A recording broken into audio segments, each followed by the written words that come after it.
اللهم صل على سيدنا محمد. بسم اللہ الرحمن الرحیم نحمدہ ونصلی علی رسولہ الکریم۔ یہ جن مسلمانوں کو ابتدائی اسلام میں سخت تکالیف دی گئیں، اذیتیں دی گئیں، ان کا تذکرہ چل رہا تھا، تو ان میں ایک حضرت خباب بن ارت رضی اللہ عنہ بھی ہیں۔ زمانہ جاہلیت میں ان کو قید کیا گیا تھا، اور اس کے بعد پھر ام انمار ایک عورت ہے، اس نے ان کو خرید لیا تھا۔ وکان حدادن، اور یہ لوہار والا کام کیا کرتے تھے۔ نبی صلی اللہ علیہ وسلم نبوت سے پہلے بھی ان کے پاس بات کے لیے جایا کرتے تھے، ان سے مانوس تھے۔ جب اللہ تعالیٰ نے آپ کو شرف بخشا نبوت کا، تو یہ جو حضرت خباب رضی اللہ عنہ ہے، یہ پہلے سے آپ کے ساتھ ان کا تعلق تھا، تو یہ بھی اسلام لے آئے۔ تو ان کی جو آقا تھی، یعنی جو عورت جس نے ان کو خریدا تھا، وہ ان کو آگ کے انگاروں پر عذاب دیا کرتی تھی، آگ کے ذریعے سے۔ اور وہ کبھی ایسا کرتی تھی کہ گرم لوہا جو صحیح گرم ہوتا تھا کھولتا ہوا، وہ لاتی تھی اور وہ ان کی پیٹھ پر رکھ دیتی تھی تاکہ یہ کفر کریں، یعنی اسلام کو چھوڑ دیں۔ لیکن اس کے باوجود ان کے ایمان میں ہی اضافہ ہوتا تھا، یہ اتنی تکالیف ان کو ایمان سے دور نہیں کر سکی۔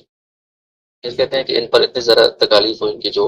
برداشت سے باہر ہوگی، حد سے زیادہ ہوگی۔ تو ایک مرتبہ جاء خباب رضی اللہ عنہ مرتن الی رسول اللہ صلی اللہ علیہ وسلم، یہ آپ صلی اللہ علیہ وسلم کی خدمت میں ایک دفعہ حاضر ہوئے، جب آپ صلی اللہ علیہ وسلم ایک چادر کے اندر لپٹے ہوئے تھے، اور اس چادر کے ساتھ ٹیک لگائے ہوئے تھے، اور کعبہ کے سائے میں آپ بیٹھے ہوئے تھے۔ تو انہوں نے عرض کیا کہ یا رسول اللہ، کیا آپ ہمارے لیے دعا نہیں کرتے ہیں کہ ہم سے یہ تکالیف ہٹ جائیں اور ہمیں آسانی سہولت ملے؟ نبی صلی اللہ علیہ وسلم سیدھے بیٹھ کے، پہلے ٹیک لگائے ہوئے تھے، پھر سیدھے بیٹھ کے، اور آپ کا چہرہ مبارک سرخ ہو گیا، اور فرمایا کہ آپ نے ان کو یہ تسلی دینے کے لیے کہ ان تکالیف سے آپ پریشان نہ ہو، اس سے پہلے جو امتیں تھیں ان میں بھی جو حق پر لوگ ہوتے تھے، دین کو ماننے والے، اللہ تعالیٰ کی توحید کو ماننے والے، ان پر اس سے ذرا سخت تکالیف آئی ہیں۔ وہ آپ نے ان کو بتا کر تسلی دی کہ آپ پر بھی کچھ عرصہ اللہ تعالیٰ کی طرف سے تکالیف آئیں گی، پھر انشاءاللہ اللہ تعالیٰ کی طرف سے آسانیاں پیدا ہو جائیں گی۔ نو کانا من قبلکم، تم سے جو پہلے لوگ تھے وہ ایسے تھے کہ ان کو لوہے کی کنگیاں لے کر ان کے جسموں پر وہ جلائی جاتی تھی، جس سے ان کا جو گوشت ہے وہ ہڈیوں سے الگ ہو جایا کرتا تھا، اس طرح ان کو تکالیف پہنچائی جاتی تھی۔ وَيُوضَعُ مِنْ شَعْرُ، اور جو آرا ہے وہ لے کر کسی کے سر کی چوٹی پر رکھا جاتا تھا، اور اس کو دو ٹکڑوں میں کاٹ دیا جاتا تھا۔ لیکن یہ سخت تکالیف بھی ان کو اپنے دین سے دور نہیں کر سکی۔ تو آپ بھی تکالیف پر ابھی صبر کریں، برداشت کریں، اور اللہ تعالیٰ ضرور اس دین کو غالب کریں گے۔ تو دین جب یہ غلبہ ہوگا اس کا، اور اس وقت مسلمانوں کو پوری دنیا میں حکومت ملے گی، خلافت ملے گی، مسلمان پرامن طریقے سے رہ رہے ہوں گے، تو اس میں آپ نے یہ پیشین گوئی کی کہ ایسے حالات ہوں گے کہ کوئی بندہ صنعاء جو یمن کے شہر ہے وہاں سے لے کر حضرموت تک جائے گا، جو کافی دور شام اور روم والی سائڈ پر ہے، وہاں تک ایک بندہ جائے گا تو اس کو درمیان میں کسی کا بھی خوف نہیں ہوگا سوائے اللہ کے۔ مطلب یہ کہ وہ کسی کے لوٹنے کا، قتل کرنے کا، اس طرح کا کوئی اس کو ڈر نہیں ہوگا۔ سارا اتنا پورا علاقہ مسلمانوں کے ماتحت ہوگا اور پرامن ہوگا، سارے مسلمان امن کے ساتھ یہاں پر رہ رہے ہوں گے، امن کے ساتھ سفر کریں گے۔ ہاں یہ ہے کہ اس کو بھیڑیے کا تو ڈر ہو سکتا ہے کہ بکریوں کو بھیڑیے کھا لے، لیکن انسان کا اس کو کوئی ڈر نہیں ہوگا کہ کوئی انسان اس کو قتل کرے یا کوئی تکلیف پہنچائے۔ اس طرح کے حالات ہوں گے۔ تو بعد میں واقعی ایسا ہوا خلفاء راشدین کے زمانے میں کہ یہ ایسے لوگ جو صنعاء سے حضرموت تک انہوں نے سفر کیا، تو وہ سارا انہوں نے بتایا کہ کوئی ہمیں خطرہ نہیں محسوس ہوا، اس طرح کی کشن بھی مکمل ہوئی، پوری ہوئی۔ نبی صلی اللہ علیہ وسلم یہ ان کو جو تسلی دے رہے تھے کہ عنقریب یہ ساری تکالیف ختم ہوں گی اور اللہ تعالیٰ کا دین غالب آئے گا، یہ ایسے سخت حالات میں تسلی دی جا رہی تھی کہ کوئی بھی بندہ اس وقت جو عقل مند سے عقل مند ہو،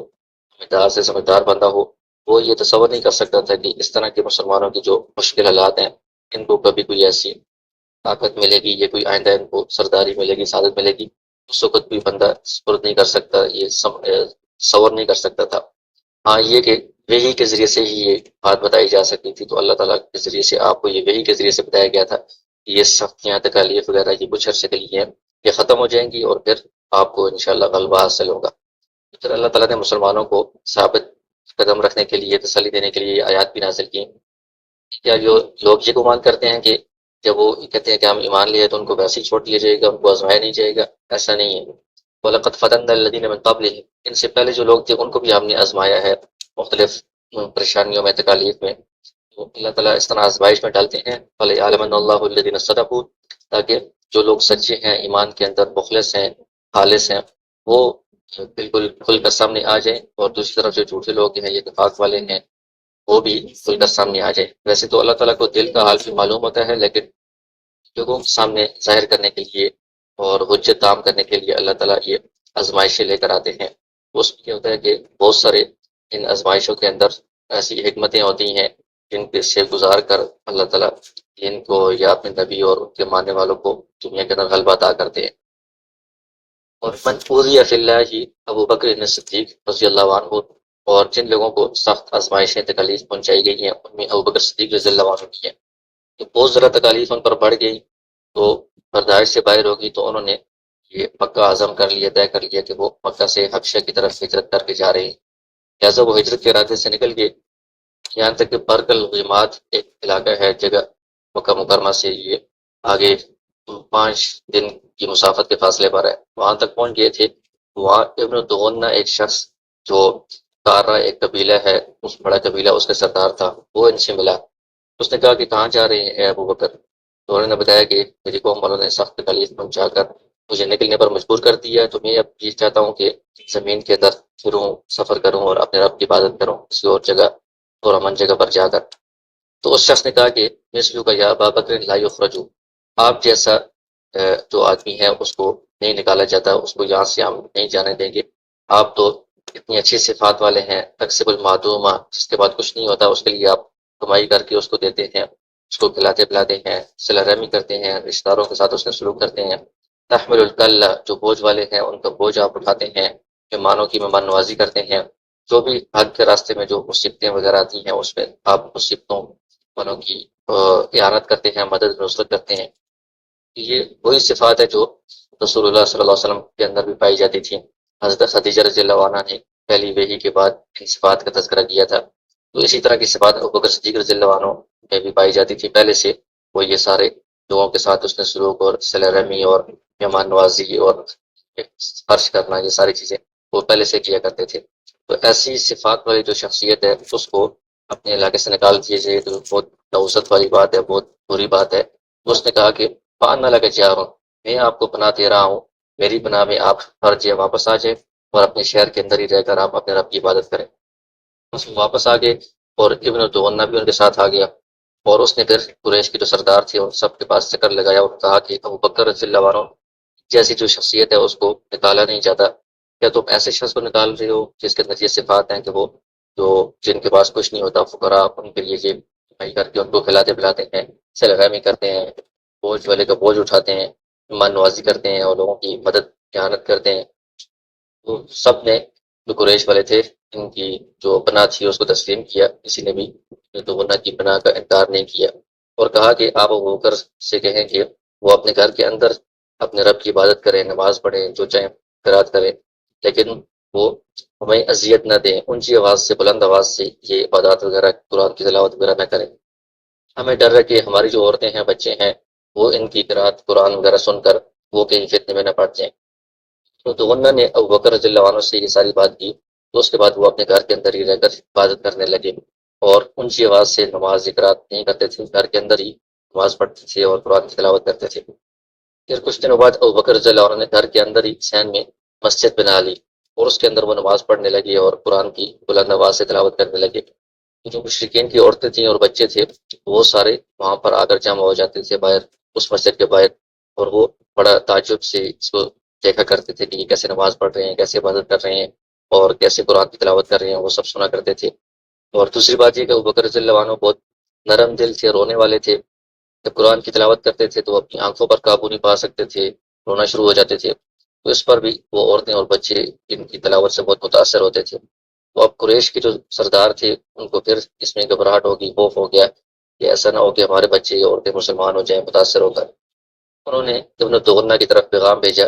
اور وہ ان کے پاس آ گیا تو کہا کہ ہم نے ابو بکر رضی اللہ عنہ کو پناہ دی تھی آپ کی پناہ کی وجہ سے، تو وہ اپنے گھر کے اندر رہ کر عبادت کریں گے، اعلانیہ نہیں کریں گے، لیکن وہ اس شرط سے آگے تجاوز کر رہے ہیں، انہوں نے مسجد بنا لی ہے گھر میں اور اونچی آواز سے قرات کرنے شروع کر دی ہے، نماز پڑھنی شروع کر دی ہے، تو ہمیں ابھی خطرہ ہے کہ ہماری عورتیں اور بچے بھی اس فتنے میں مبتلا ہو جائیں گے۔ تو اگر تو وہ یہ چاہتے ہیں کہ اپنے گھر کے اندر ہی عبادت کریں، اعلانیہ نہ کریں، پھر تو ٹھیک ہے، لیکن اگر وہ اعلانیہ اونچی آواز سے قرات اور عبادت وغیرہ کرنا چاہتے ہیں، پھر آپ ان سے یہ کہیں کہ وہ آپ کی ذمہ داری کو واپس کر دیں، مطلب آپ کی بنا کو واپس کر دیں، ختم کر دیں، کیونکہ ہمیں یہ بات ناپسند ہے کہ آپ کی جو بنا ہے اس کی خلاف ورزی کریں، آپ کے معاہدے کی خلاف ورزی کریں اور ان کو ہم کچھ کہیں، تو یہ ہمیں پسند نہیں ہے۔ اور دوسرا، وکر رضی اللہ عنہ کے لیے اعلانیہ جو عبادت قرات ہے وہ بھی آپ برقرار نہیں رکھ سکتے، اس لیے آپ اپنی بنا ان سے واپس لے لیں۔ دونوں ابو بکر رضی اللہ عنہ کے پاس آیا اور اس نے کہا کہ آپ کو معلوم ہے کہ میں نے آپ کے ساتھ کس بات پر پہلے معاہدہ کیا تھا، یا تو آپ اسی پر اکتفا کریں شرائط پر کہ آپ آہستہ آواز میں عبادت کریں تو ٹھیک ہے، ورنہ پھر آپ میرے جو بنا ہے ذمہ داری ہے وہ واپس کر دیں۔ تو میں یہ نہیں چاہتا کہ عرب لوگ یہ سنیں کہ میری جو بنا ہے اس کے اندر کسی نے خلاف ورزی کی ہے۔ تو ابو بکر رضی اللہ عنہ نے فرمایا کہ میں آپ کی بنا کو واپس کرتا ہوں اور میں اللہ کی بنا پر ہی راضی ہوں، اور اس کے بعد پھر وہ اسی طرح اعلانیہ عبادت کرتے رہے، اقرار کرتے رہے، اور جب بنا ختم ہو گئی تھی تو قریش نے بھی ان کو پھر بہت ذرا تکالیف اذیتیں پہنچانی شروع کر دی بعد میں بھی دوبارہ، لیکن وہ اسی طرح ثابت قدم رہے۔ تو ابوبکر رضی اللہ عنہ جو سب سے عظیم صحابی ہیں، پہلے خلیفہ ہیں، ان کو بھی اسلام کے لانے کے بعد ابتدا میں بہت سخت تکالیف پہنچائی گئی ہیں۔ وبالجملة فلم يخلو أحد من المسلمين من أذية لاحقته، کہتے ہیں کہ شروع میں جو بھی مسلمان ہونے والے لوگ تھے اس زمانے میں مکہ میں، ان میں سے کوئی بھی اذیتوں سے خالی نہیں رہ سکا، سب کو تکالیف پہنچائی گئی ہیں، لیکن یہ ساری کی ساری جو تکالیف تھی یہ وہ ضائع گئی ہیں، بیکار گئی ہیں، کیونکہ وہ سارے ثابت قدم تھے اور ان کا ایمان بہت مضبوط تھا، تو ان تکالیف کی وجہ سے وہ لوگ اپنے ایمان سے نہیں ہٹے،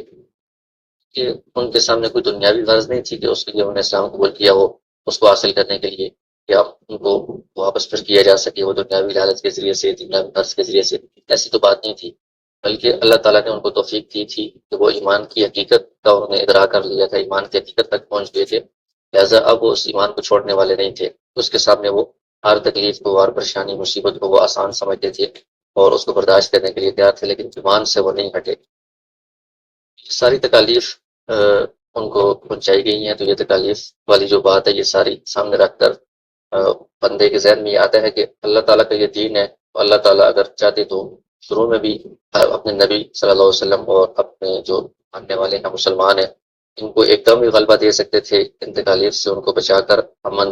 اور آسانیاں ان کے لیے پیدا کر سکتے تھے، اللہ کے لیے کوئی مشکل تو نہیں تھا، لیکن یہ اللہ تعالیٰ کی ایک سنت ہے، ایک طریقہ ہے، پہلے انبیاء سے یہ چلا آ رہا ہے، جو بھی لوگ مسلمان ہوتے ہیں تو ان کو شروع میں مختلف آزمائشوں سے اور تکلیفوں سے ان کو گزارا جاتا ہے، اس کے اندر بہت سارے مقاصد ہوتے ہیں، بہت ساری حکمتیں ہوتی ہیں۔ ایک تو وہی ہے جو اوپر قرآن کی آیت کے اندر بیان کی گئی ہے کہ وَلَيَعْلَمَنَّ اللَّهُ الَّذِينَ صَدَقُوا وَلَيَعْلَمَنَّ الْكَاذِبِينَ، اس آزمائشوں میں، تکالیفوں میں کھل کر سامنے آ جاتا ہے کہ یہ لوگ مخلص ہیں اور پکے سچے مومن ہیں، جو اگر کوئی جھوٹا ہوگا یا نفاق والا ہوگا تو وہ تو یہ تکلیفیں برداشت نہیں کرے گا، وہ سائڈ پہ ہو جائے گا۔ اس طرح جو مخلص ایمان والے ہیں، خالص ایمان والے ہیں، وہ اس میں بالکل کھل کر نکھر کر سامنے آ جاتے ہیں کہ ان کا ایمان بہت مضبوط ہے اور ایمان کے مقابلے میں ان کو تکالیف وغیرہ کی کوئی پرواہ نہیں ہے۔ دوسرا یہ ہوتا ہے کہ ان چیزوں سے گزار کر مسلمانوں کو اس پر تیار کیا جاتا ہے کہ وہ اللہ تعالیٰ کی حکم کو، اللہ کے دین کو، ایمان کو، توحید کو ہر چیز پر ترجیح دیں گے، اپنی ذات پر، اپنے جسم پر، اپنی صحت اور اپنی خواہشات پر، تاکہ آگے جب ان کو غلبہ حاصل ہوگا اس وقت انہوں نے دنیا پر حکومت کرنی ہے تو ان کے دلوں میں کوئی ایسی خواہشات یا خواہش پرستی یا سہولت پسندی وغیرہ یہ چیزیں نہ ہوں، پہلے سے جب تکلیفوں سے گزر کر ان کی اصلاح ہوگی تو دل مضبوط ہوگا ایمان پر، خواہشات کی پیروی سے وہ دور رہیں گے، آگے وہ صحیح طرح اللہ کے دین کو دنیا میں قائم کر سکیں گے،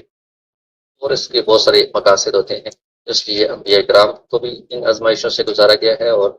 جو مسلمان ان کے ماننے والے ہیں ان کو بھی ان سے گزارا گیا ہے۔ آگے فرماتے ہیں وَلَمَّا رَأَىٰ كُفَّارُ قُرَيْشٍ أَنَّ ذَٰلِكَ الْأَذَىٰ لَمْ يُجْدِهِمْ دَفْعًا، جب قریش کے جو کفار تھے انہوں نے دیکھا کہ یہ جو تکلیفیں ہم ان کو پہنچا رہے ہیں مسلمانوں کو، اس سے تو کوئی نفع ہمیں حاصل نہیں ہو رہا، کوئی فائدہ نہیں ہو رہا، یہ لوگ دین سے ہٹ نہیں رہے، جتنا ہم مسلمانوں کو تکلیفیں زیادہ دیتے ہیں اتنا ان کا ایمان اور یقین مضبوط ہوتا جاتا ہے، بڑھتا جاتا ہے، تو اب انہوں نے آپس میں مشورہ کیا، سب لوگ جمع ہو کے مشورہ کرنے کے لیے۔ عتبہ بن ربیعہ ایک شخص تھا، بڑا سردار، بنو عبد شمس بن عبد مناف میں سے تھا وہ ایسا تھا کہ سب لوگ قوم میں اس کی اطاعت کرتے تھے، اس کی بات مانتے تھے۔ اس نے کہا کیا معاشرہ قریش کہ کیا میں محمد صلی اللہ علیہ وسلم کے پاس چلا جاؤں، ہماری طرف سے ان سے میں بات کروں اور ان کے سامنے کچھ ایسی باتیں پیشکش کروں، ہو سکتا ہے کہ ان میں سے کسی پیشکش کو وہ قبول کر لیں، ہم وہ جو چیز بھی وہ مانگیں گے وہ ان کو دے دیں گے، تو وہ ہماری ان باتوں سے رک جائیں گے، مطلب ہمارے معبودوں کو برا بھلا کہنا یا ہمارے آبا و اجداد کو اس طرح کی جو بھی باتیں ہیں ان سے وہ رک جائیں گے۔ کیا آپ مجھے اس کا اختیار دیتے ہیں کہ میں ان کے پاس جاؤں اور ان کے سامنے یہ پیشکش رکھوں؟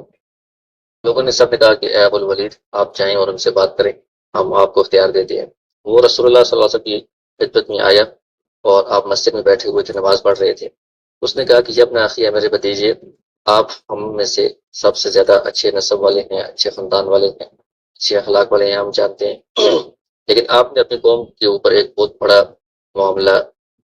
پیدا کر دیا ہے، تب ایک نیا دین آپ لے کر آئے ہیں اور اس کے ذریعے سے اپنی جماعت میں آپ نے تفریق پیدا کر دی ہے، ان کی عقلوں کو آپ نے بیوقوف قرار دیا ہے، ان کے معبودوں کو آپ نے عیب دار قرار دیا، ان پر عیوب لگائے ہیں، کہ دین کو غلط قرار دیا ہے، اور جو آبا و اجداد پہلے گزرے ہیں ان کو آپ کافر قرار دے رہے ہیں۔ آپ میری بات سنیں، میں کچھ امور آپ کے سامنے پیش کر رہا ہوں، تو ہو سکتا ہے کہ ان میں سے کوئی پیشکش آپ قبول کر لیں۔ تو آپ صلی اللہ علیہ وسلم نے فرمایا کہ آپ بتائیں، میں سن رہا ہوں۔ تو اس نے یہ پیشکش کی، ایک تو یہ کہ اگر آپ یہ چاہتے ہیں کہ جو آپ نیا دین لے کر آئے ہیں اس سے آپ کو مال حاصل ہو جائے، جو مال آپ حاصل کرنا چاہتے ہیں، تو ہم آپ کے لیے بہت زیادہ اپنے اموال میں سے مال جمع کر لیں گے کہ آپ ہم سب میں سے زیادہ مالدار بن جائیں۔ یہ پیشکش ہے۔ اور اگر آپ یہ چاہتے ہیں کہ آپ شرف یا آپ کو اعزاز سرداری وغیرہ حاصل ہو جائے، تو ہم آپ کو اپنا سردار بنا لیتے ہیں، آپ کے بغیر ہم کسی بات پہ بھی فیصلہ نہیں کریں گے۔ وَإِن كُنتَ تُرِيدُ مُلْكًا، اگر آپ بادشاہت چاہتے ہیں تو ہم آپ کو اپنا بادشاہ بنا لیتے ہیں۔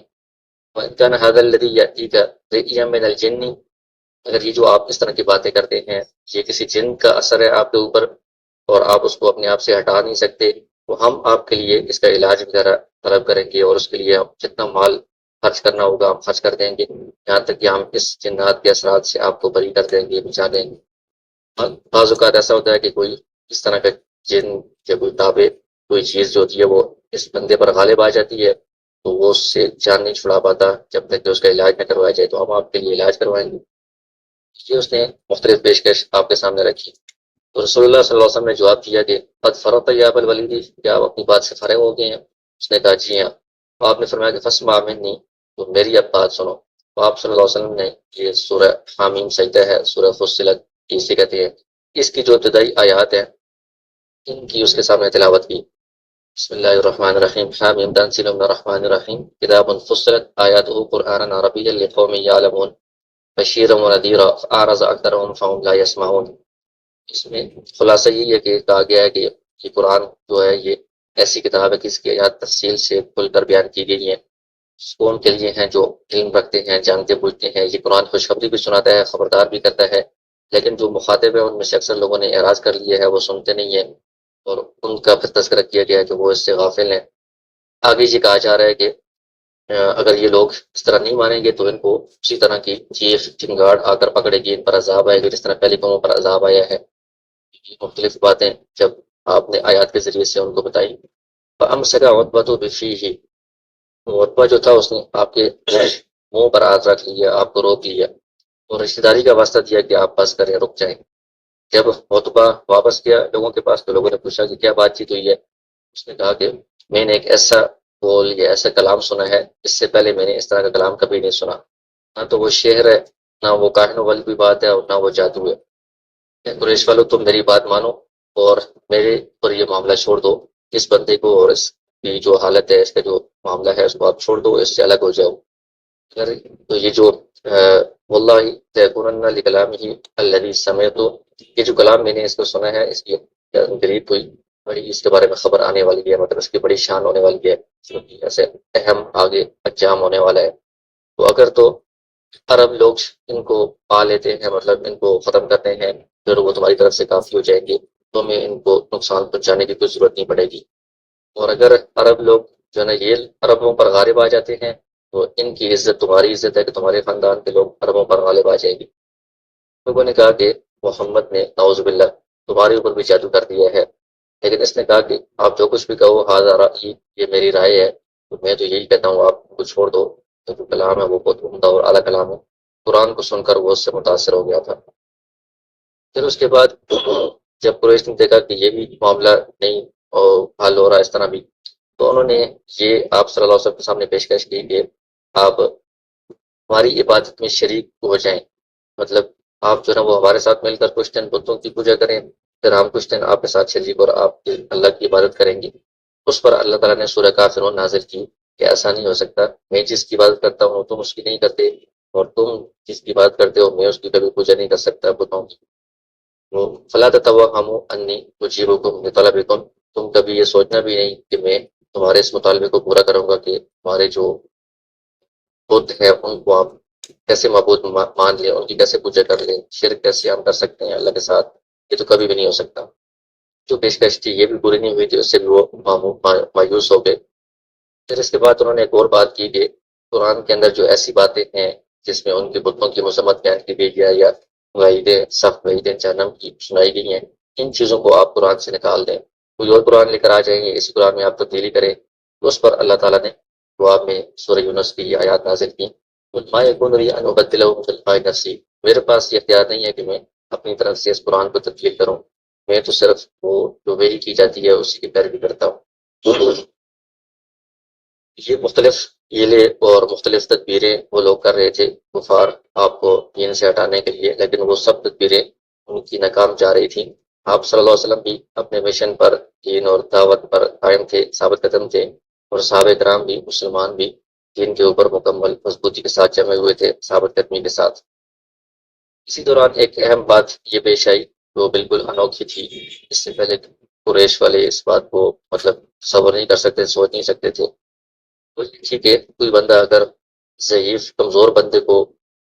ڈٹ کے سمجھتا ہے، حقیر سمجھتا ہے، تو اس کے لیے بھی یہ جو بات ہے، یہ واقعہ ہے، یہ ایک چراغ کی مانند ہے، وہ اس سے روشنی حاصل کرے، اپنی اس سوچ کو ختم کرے کہ کسی کمزور کو، غریب کو ڈٹ کے نہیں سمجھنا چاہیے، اس کو کم تر نہیں سمجھنا چاہیے۔ وہ یہ ہوا کہ رسول اللہ صلی اللہ علیہ وسلم قریش کے بڑے بڑے سرداروں کے درمیان موجود تھے، ان سے آپ بات چیت کر رہے تھے، قرآن ان کو سنا رہے تھے اور دین کی باتیں ان کو بتا رہے تھے۔ اسی دوران ایک نابینا صحابی ہیں عبداللہ بن ام مکتوم رضی اللہ عنہ، وہ تشریف لے آئے۔ وہ پہلے اسلام لا چکے تھے، نبی صلی اللہ علیہ وسلم کے ساتھ مشغول تھے بات چیت کرنے میں، وہ نابینا تھے تو ان کو اندازہ نہیں تھا کہ آپ مصروف ہیں، کیا کر رہے ہیں۔ تو آپ صلی اللہ علیہ وسلم ان کفار کے ساتھ بات چیت کر کے یہ چاہ رہے تھے کہ ان کے سامنے اسلام پیش کیا جائے، ہو سکتا ہے کہ یہ اسلام قبول کر لیں۔ عبداللہ بن ام مکتوم رضی اللہ عنہ نے آتے ہی دور سے کہا کہ یا رسول اللہ علمنی مما علمک اللہ، تو اللہ تعالیٰ نے آپ کو دین کی باتیں سکھائی ہیں، اس میں سے آپ مجھے بھی سکھائیں۔ اکثر علی القول، اور بار بار یہ اصرار کر کے کہنے لگے۔ نبی صلی اللہ علیہ وسلم کو یہ بات ناگوار گزری، آپ نے یہ قطع کلامی جو انہوں نے آ کر درمیان میں آپ کی جو قریش کے ساتھ بات چیت چل رہی تھی اس کو قطع کیا، اس کو آپ نے تھوڑا ناپسند کیا، اور آپ صلی اللہ علیہ وسلم کو یہ اندیشہ تھا کہ میں اگر اس مسکین کی طرف، نابینا صحابی کی طرف متوجہ ہوگا، یہ جو لوگ ہیں سردار جن کے ساتھ میری بات چیت چل رہی ہے، ان کے دل جو ہے نا متاثر ہو جائیں گے، تو یہ مجھ سے دور ہو جائیں گے، ان کے ساتھ جو بات چل رہی ہے جس میں امید ہے کہ شاید اسلام لے آئیں، یہ پھر امید ختم ہو جائے گی۔ اس لیے آپ نے ان نبینا صحابی سے اعراض کیا، ان کی طرف توجہ نہیں تھی، بات چیت جاری رکھی۔ تو اس پر اللہ تعالیٰ کی طرف سے یہ تنبیہ اور خطاب والی آیات نازل ہوئی، سورہ عبس کی جو ابتدائی آیات ہے۔ عبس وتولی ان جاءہ الاعمی وما یدریک لعلہ یزکیٰ او یذکر فتنفعہ الذکریٰ۔ تو اس میں یہ کہا گیا ہے کہ آپ جو ہے نا یہ نہ دیکھیں کہ ایک طرف بڑے لوگ ہیں جو سردار ہیں، دوسری طرف ایک نابینا مسکین شخص ہے، کہ آپ دیکھیں کہ فائدہ کون اٹھا رہا ہے، فائدہ کس کو زیادہ حاصل ہو رہا ہے۔ یہ جو نابینا شخص ہیں ان کو آپ جو بھی نصیحت کریں گے کہ اس سے ان کے ایمان لائے ہوئے ہیں تو یہ اس کو فوراً قبول کریں گے، اس پر عمل کریں گے، اس سے فائدہ حاصل کریں گے۔ دوسری طرف جو لوگ ہیں وہ پہلے ہی بے نیاز ہیں، بے پرواہ ہیں اور پیٹ پھیرنے والے ہیں، اعراض کرنے والے ہیں، ان کو آپ جتنا بھی سمجھائیں تو ان پر کوئی اثر ہونے والا نہیں۔ اس کے بجائے آپ ان کو ترجیح دیں جن کا فائدہ یقینی ہے اور جن کے فائدے کی زیادہ امید ہے، اور جو ایمان والے ہیں یہ زیادہ ترجیح کے قابل ہے، لائق ہے۔ یہ ایک اہم واقعہ بتا کر آپ صلی اللہ علیہ وسلم کو بھی تنبیہ کی گئی اور مسلمانوں کو بھی بتایا گیا کہ اس میں دنیاوی جو جاہ اور مرتبہ ہوتا ہے اس کو ترجیح دینے کے بجائے دینی فائدے کے اعتبار سے دیکھا جائے کہ دینی معاملے میں فائدہ کس کا ہے، اور دین کے اعتبار سے کون آگے بڑھ کر ہے اس کو ترجیح دینی چاہیے۔ تو اگر کوئی بندہ دنیاوی اعتبار سے غریب ہے، نابینا ہے، کمزور ہے، لیکن دین پر وہ چلنے والا ہے، دین پر عمل کرنے والا ہے، وہ بہت زیادہ بلند اور برتر ہے، بہت بڑی اس کی نام اور مرتبہ ہے بنسبت ان کافروں کے، سرداروں کے، جو ایمان نہیں لانے والے یا ایمان سے اعراض کرنے والے۔ تو اس کے بعد پھر رسول اللہ صلی اللہ علیہ وسلم کسی فقیر کی وجہ سے کبھی بھی ان کو کوئی ناگواری نہیں ہوئی، اور عبداللہ بن ام مکتوم رضی اللہ عنہ جب بھی واپس آتے تھے، اس کے بعد پھر عبداللہ بن ام مکتوم رضی اللہ عنہ جب بھی آپ صلی اللہ علیہ وسلم کے سامنے آتے تھے تو آپ ان کو مرحبا کہا کرتے تھے کہ مرحباً بمن عاتمنی فی ربی، کہ جس کی وجہ سے میرے رب نے مجھے عطا کیا اس کو میں خوش آمدید کہتا ہوں۔ تو آپ وہ دن کی قدر اور اکرام کیا کرتے تھے۔